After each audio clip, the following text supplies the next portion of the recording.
Catherine, thank you so much for inviting me. Heather and I have been really excited about giving this presentation. On what we do, we are commercial archaeologists, which means that we work in the construction sector. And I'm not quite sure how many people know about us or would be interested in the work we do, but I thought I'd present a little bit about how we fit into the construction process, and then talk a little bit about a site that Heather and I excavated here in London, and how it helps us kind of look at the impact that humans have had on the environment in the past and how that still affects us today. So you can see who I am, I think. Oh wait, maybe I can start the video. See, I'm really not technically like great.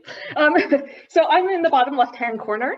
I've been a commercial archaeologist for the past 6 years, but I come from a research background.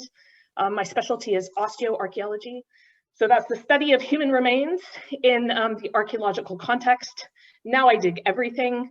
And I'm also a research associate. So I'm studying social value, or the good, hopefully the benefits we can bring to communities that are around our construction sites.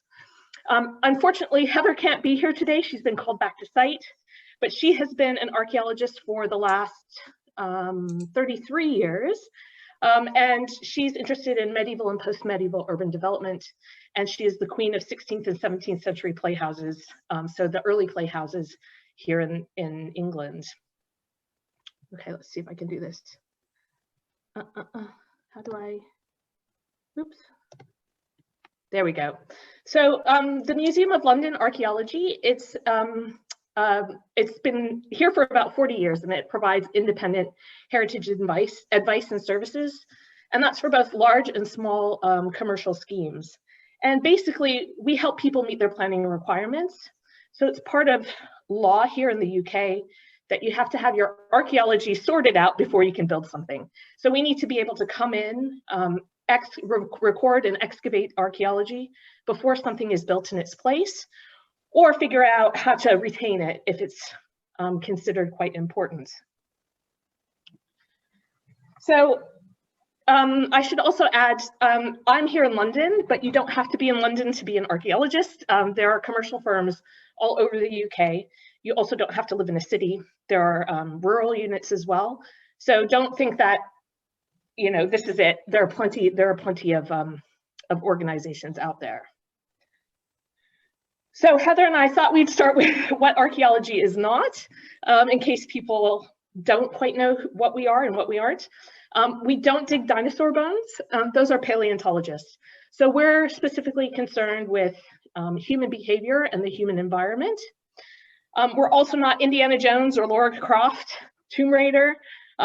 We don't necessarily go on these epic adventures to booby trap locations looking for treasure. We work on construction sites in both the countryside and in the cities, and that's about, you know, as exciting as it gets. Although we do have some international projects as well, so we're not just bound to the UK.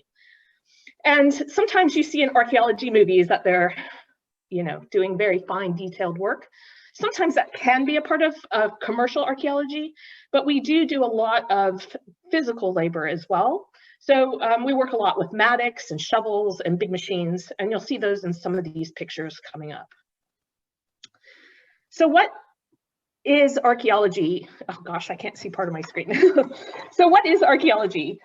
It's basically part of making sense of the world around us through the material remains of the past.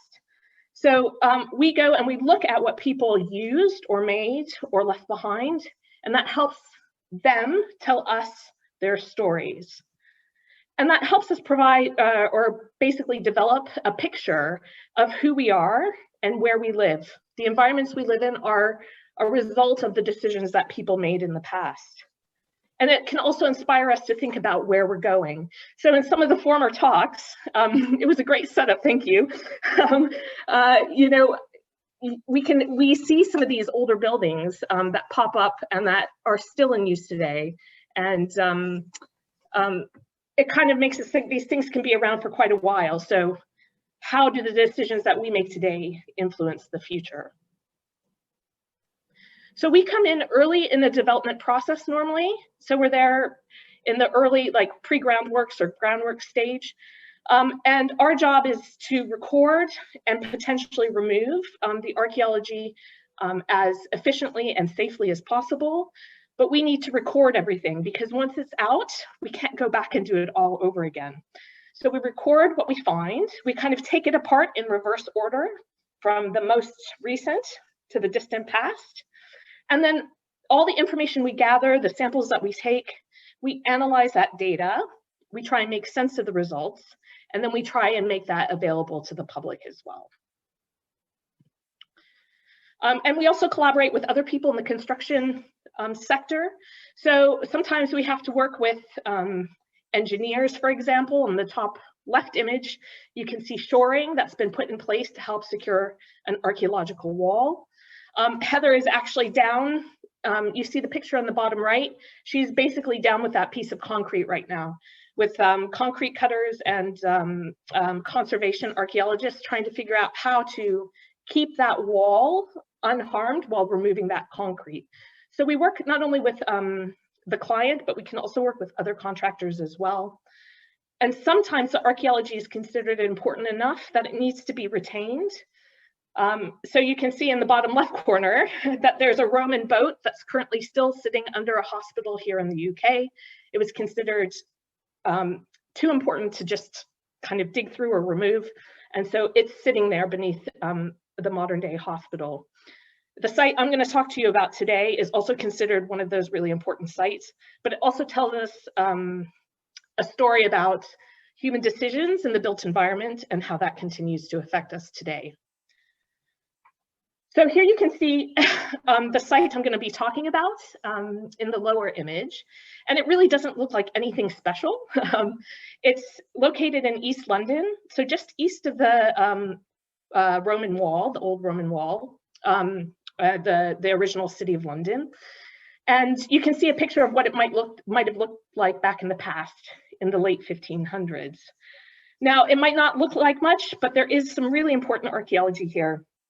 And it helps us understand the use of the area over time, and again, the decisions that people made long ago.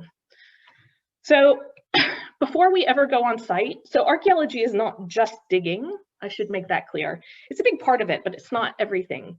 So before we go into a site, we have a team, it's the planning team, and they do something called a desk-based assessment. And essentially what that means is they go through the historical records, so that could be maps, written records, and they try and figure out what we might find on a particular site. How much archaeology, how important is it considered? And that helps us kind of get an idea of what we might be in for, and it helps the developer know as well. And on this particular site, the planning team realized we might find the remains of a playhouse that was built in the mid-1500s. And this one's particularly important because this is where Shakespeare performed, and it's where Romeo and Juliet was first debuted. So it's considered a nationally important site. So the strategy here was to excavate down to the playhouse level, not to remove it because it has to stay in situ, but then we'll excavate everything on the sides along the road where it lay or where it stood to try and understand how people were using that area through time. In the back, where it's orange, that area we know was mostly kind of marshy pasture land for a lot of time, for most of its history. And so what we're going to do is do some big evaluation trenches. We're not expecting to find detailed archaeology there. So there are three different strategies that are happening on this site as far as the archaeology is concerned. And luckily for us, we did find Playhouse. So these are some of the remains of the Curtain Playhouse, which was, let's see, can you see my cursor? I don't know if you can see it. Yes. Yeah, okay. So this is the front wall of, it would have supported the stage of the actual playhouse itself, or sorry, of the actual, the stage of the playhouse. And then it kind of wraps around here into the back where these big concrete blocks are, and around this way. So this is the best preserved wall we have of this particular structure, and it actually gives the development its name. So the development is going to be called the stage. And as you can see, you have almost all these people in the photo are archaeologists, and they're recording the features that they see. So for everything, the walls, the floors, the surfaces, you know, drains, anything we find, we make a written record. We will do a scaled drawing. We might take photographs, especially for the features. And this helps us collect all that information. We might collect samples as well that can be analyzed later back in the lab. But for this particular building, we want to keep it intact and in place. And essentially, it's going to become a mixed-use development, but there will be an exhibition space. Here you see it, an idea of it between these two buildings, where people will be able to come, see the playhouse, and also learn about the history of the site. And that history is one of change through time, and again, the impact of human decisions. So this is one of the earliest maps we have of the area. It's from I'm trying to remember, I think it's from the early 1600s. But you can see where our site is. It's that little pink logo up here at the top. And you can see it's north of what would have been the City of London at the time, and it's generally an open land. This is the first map we have, but we kind of know what we might be hitting on because of previous archaeology that's been done in London. So here's an artist's rendering of what London looked like about 2,000 years ago. Okay, so here's the Roman city of London. And the city was built up on along this river here. This is the Walbrook. And the Walbrook had tributaries as well, but it ran basically right through that Roman city. Now the Romans made the decision to build a wall around London. And effectively what they've done is they've changed the hydrology of the area. So in building this wall, they've modified the environment. And what that's done is it's created flooding to the north of the wall where the Walbrook has been affected. And it's created marshland kind of in this region. And we find that when we dig down. So this is one of those very large evaluation trenches. And you can see, where's my cursor? In these bottom steps of this big evaluation trench, you can see it's quite wet and it's quite dark. This is basically marshland that was created because of the Roman decision to build a wall. If you were to look at the side of one of these steps, you might see something like this. And this is basically what we have. We have natural gravels, and we have the side of a bank. And then here we have a deposit, and it's been sampled. You can see some sampling tins here. And what's happened is geoarchaeologists, so it's a subspecialty, geoarchaeologists have gone in and they're looking at the past environment. They're trying to reconstruct past environments through the sediments and soils that we collect. And what they found, this is called a diatom, and it's a single-celled algae. And this particular type only comes from marshy environments. It only lives in marshy environments. And that's what we found here. So we basically confirmed that flooding and that marshland has continued kind of into the eastern part of the site that we're excavating. And now in this picture, you can see that we have kind of this weird line here. And to the left, it's orange, and to the right, it's gray. And this is the result of quarrying activity. So this is quarrying that's been done for construction materials. This is done during the medieval period. And they've come in and they've got gathered gravel for roads and brick earth to make bricks. And they've basically, like this line that you see here, is basically this like tree line that used to run down site. So this particular map is from the 1570s. So what we see archaeologically aligns really well with what we see from the historic records. And this side of site was the side that was flooded and marshy. And then they've gone in and they've quarried and they've made it worse. This side of site, sorry, where it's orange, they haven't done any of that quarrying. The brick earth remains, and it remains higher and drier through time. So what they've done on this purpley side of site, where it's really marshy and not really that friendly to much at all, is they've built up the land by dumping things to try and consolidate the land so that they can use it as pasture land. So when you actually collect samples, from these particular layers, you find lots of garbage, basically, like bits of animal bone that might have been eaten or construction material that was broken. So they're basically trying to make it more solid, to make it more friendly for pasturing animals. And that those are those steps that they've, or that land that they've built up over time. And we can see some of that quarrying activity. Sorry, this is a little in a weird order, but we can see some of the remnants of that activity on that east side of site in the names around London right now. So we have Brick Lane and we have Gravel Lane, which harken back to those industries. Now on the other side of site where it's dry, they decide to build. And one of the first buildings that they put in there is this playhouse, which dates to about 1577.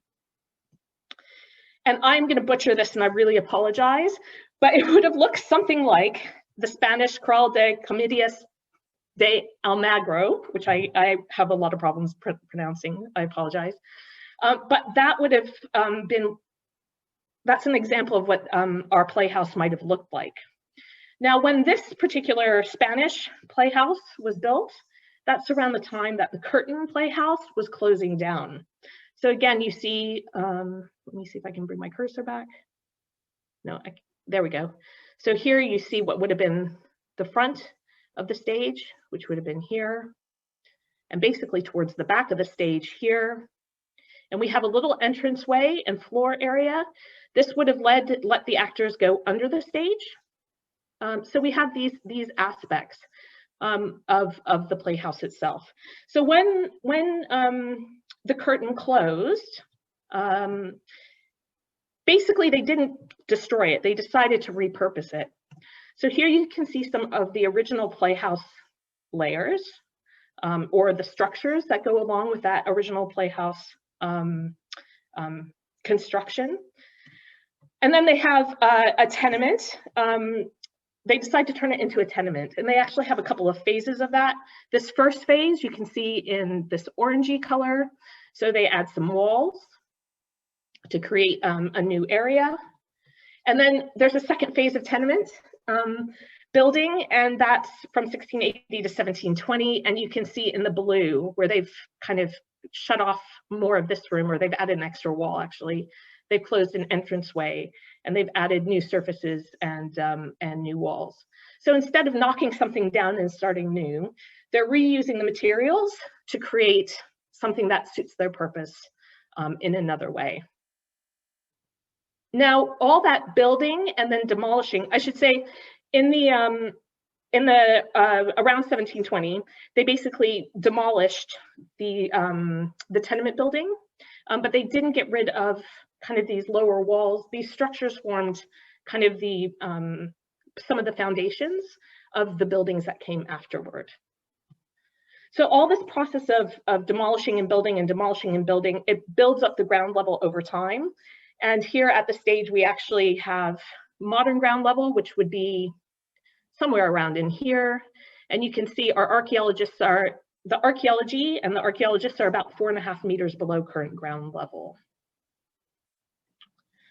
So what we have effectively is a history of change through time. So the Romans, and it's impacted by human decisions. So we have the Romans' decisions to build a wall that dammed the Walbrook. That created marshland.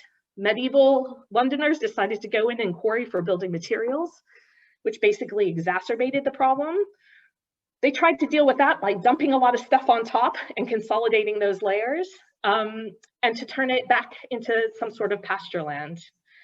Now, a theater was built in the 1600s on the drier, higher parts, and this was modified over time to meet housing needs, and later turned into more industry and commercial basically sites in the 19th and 20th century. And now with this new development, we're changing the site use again, going back to a place of entertainment where this, where the theater will be on display, and there should be some places for, I think, theater and entertainment within the development. And it's going back to a housing site, as well as incorporating educational purposes and commercial uses. And in the construction itself, we're still dealing with some of those decisions. So we have this very marshy, wet, kind of lower levels of soil, I suppose you could say. And this is not from the stage, but these are secant walls, and they're used in the construction of the new development because they help keep out water. And in this mess here, you see it's actually protecting the archaeology. So here in the construction of the building itself, we have to protect the archaeology in order to build around it. And it's now it's now uncovered again, and Heather's down there with concrete cutters and conservation archaeologists to try and figure out how to deal best with that situation. So the question is, in our developments, what will our impact be on the future? It's not just us we're building for, or that our decisions impact, it's those who come after us. And I think I'm getting pretty close, or I might be a little over time, so I'm just going to fly through these last ones. But the question is, what do archaeologists do? And I guess the answer is we do a lot of different things. So there are a lot of different subspecialties, from the arts to the sciences, from excavating to doing things in a lab or in an office, or working with a local planning authority. So there's a wide range of opportunities within the field itself. And then I'll just kind of pace through a couple of these. These are ways to get into the profession. You don't have to have a degree to get into archaeology. There are training programs that are currently running, and there's an MVQ scheme, there are apprenticeship schemes. And if you're younger, you can join the Young Archaeologist Club to get an idea of what being an archaeologist is like. Here are a couple of career and sector websites that people can go to. And this is some CV advice about listing field experience, and if you can gain some along the way, that's great. Transferable skills are really important within the discipline. A CSCS card is crucial, and a driving license is helpful depending on where you're working. And then just a general question to put out there, and people are welcome to contact me via email if they want, but as educators and students, what would you like to gain from the work that we do? So I think I apologize if I went a little bit over. Oh no, you're good for time. Thank you so much. Good. I'm disappointed to know that during the day you aren't actually Tomb Raider. That's sad to know. But we have to keep expectations reasonable. It was an amazing example of how adaptation and resilience isn't just about dealing with situations that we find ourselves in now and climate things. It's actually adapting to things that have gone before, centuries before, and finding ways to solve some of those problems. Again, Q&A, people who are watching, people in the audience, if you've got questions for Kate, please do put them in the Q&A. I know that Kate is actually over on Best Connect as well. And Kate, if you wouldn't mind, would you share your presentation slides on there? Because I think I'm more than happy to. And then people can access the content at the end as well if they want to explore. Fantastic, because I know there's some brilliant links in there. How did you come into the job, if I can ask that? Yeah, no, that's fine. I kind of went via a traditional route. So I studied anthropology back in the States, so that includes archaeology. And when I was doing that, I thought, who would ever want to be an archaeologist? I thought it was really boring, and I wanted to do something else. And anyways, I went along and I started getting into osteoarchaeology, so the study of human remains. And I thought I'd go down that academic route, and I realized it wasn't for me. I got a 6-week contract with MOLA to excavate a site, and I'm here 6 years later. It's what I love. It's a lot of what I love about archaeology. I love being outside and working with people and exploring and discovering things. So I think that's my draw into it. But Heather didn't go to university. She got offered a job at a pub one night, and she took it, and she's still here 33 years later. And some of the best archaeologists we have at MOLA came via similar routes. So it's not there's not one track to enter the profession.